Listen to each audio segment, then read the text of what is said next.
First Lieutenant John Frederick Sevillano, isa sa mga Marines na nasawi kamakailan sa laban sa Marawi, mas gusto nilang makatanggap ng pagbating congratulations mula sa mga tao, and that is for being able to produce a hero that defended our country and our people. Tonight, basahin natin ang love letter ng isa sa mga kapatid ni First Lieutenant Sevillano na si Christina. Dear Mars, ako si Christina Sevillano, nakababatang kapatid ni First Lieutenant John Frederick Sevillano.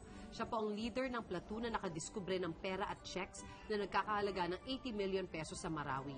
Ngunit sa kasamaang palad kasama din siya sa 13 Marines na namatay sa isang firefight noong June 9. Nakakalungkot na nawala ang kuya sa edad na 29 years old.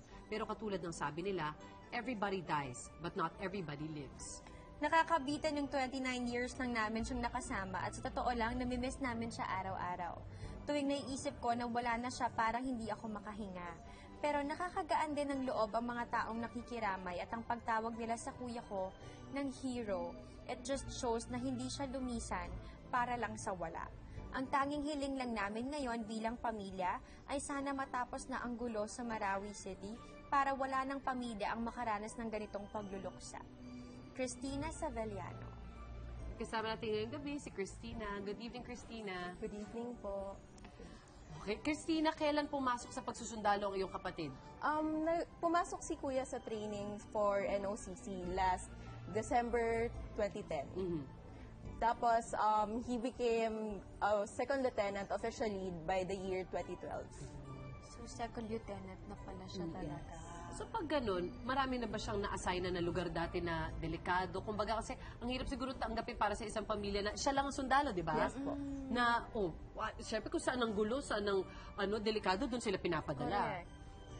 Actually, after siya naging, after he graduated NOCC officially, na-deploy agad siya sa Mindanao. Most of the time, ang deployment niya is sa Mindanao talaga. And then, by the year 2015, he studied in the US. He was sent by the Philippines sa US para mag-aral sa Virginia. Nang ibig sabihin ganun siya kahusay. Yes. Masasabi namin. Okay, so ngayon, na-assign siya ngayon. Ano na reaksyon ng pamilya niyo? Sinabi kasama siya sa papadala sa Marawi at may gulo dun.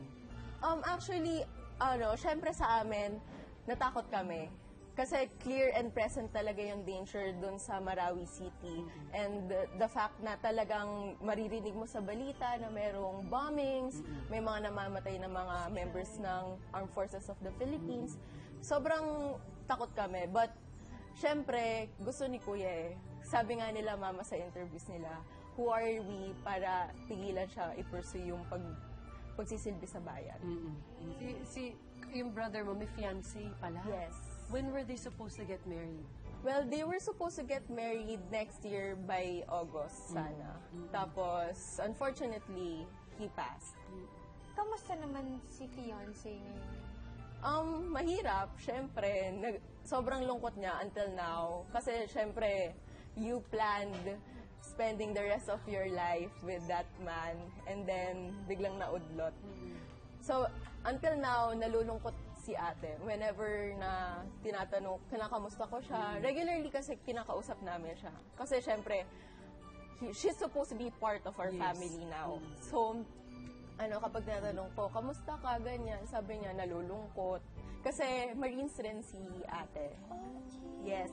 Doon sila nag-meet? Yes. Sa training nila, parang ganun? They were classmates. Lungkot naman.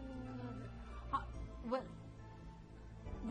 parang feeling mo, mas maintindihan niya at matatanggap niya kasi nag-work siya doon. Pero nawalan din siya sa kahit anong paraan, di ba? Mahirap tanggapin. Tsaka malaking parte ng future din niya ang nawala. Oo Parang nga. biglang all of a sudden, what do I do? Ngayon. How do you feel though now na a lot of people look at your brother and those na who've offered their lives and lost their lives in the conflict in Mindanao? Ang tingin sa kanila ay mga hero. Nakakataba ng puso. Kasi, come to think of it, hindi naman namin wala naman foresight na magiging hero yung mga tao na to, na nakikita ko lang na nagmamarcha sa harap ko tuwing makikita ko sila sa Fort Bonifacio, and then out of nowhere biglang i-consider sila as hero, especially Kuya. Kasi parang I grew up with him. Tapos parang hindi ko parang kapag, while growing up, hindi mo naman maiisip na, magiging hero to si Kuya in the Oo. future. Because for me, he is my hero. Kasi he's my brother. Tapos kasi ako yung sumunod sa kanya. Very close kayo. Masasabi natin, kasi, pero 6 years kasi agwat na. Okay. So, baby. Medyo, oo. Tapos tapos parang, ngayon, kasi nung namatay siya, for the first 2 days, sobrang hirap para sa family namin. Tapos biglang he started going viral. Tapos mga taong hindi namin kakilala, sinasabi, he's a hero, we're proud of him, thank you for serving the country. Parang it makes you realize na he has served its purpose. Sobrang feeling ko, kahit na 20 years lang yung nandito siya sa mundo, parang I feel he thinks he's accomplished. Oo. Na the fact na he served the country and died for the country, sobrang totoo yung siguro para kay Kuya, totoo yung quote na Filipinos are worth dying for. Naku naman, maraming salamat, syempre. Although your kuya is not here, but maybe he can hear us talking about him, di ba? Patuloy natin ipagdasal. No, Mars, syempre na sana matapos na yung digmaan na yan sa Marawi. Yung mga kapatid natin na sumasabak doon, yung mga kapatid natin na pumanaw na dahil lang sa pagtatanggol sa ating bansa, dapat patuloy natin silang ipagdasal. Maraming salamat, Christina, at nandito ka at nakasama ka namin ngayong gabi. Kung meron kang message sa brother mo, di ba? Nakikinig siya ngayon. Well, for Kuya, actually, I've been talking to him ever since he passed. And siguro masasabi ko lang kay Kuya is, mission accomplished. Job well done, Kuya. I love you. Nice one, sir. Good job. Salamat po. Thank you, Christina. Thank you po.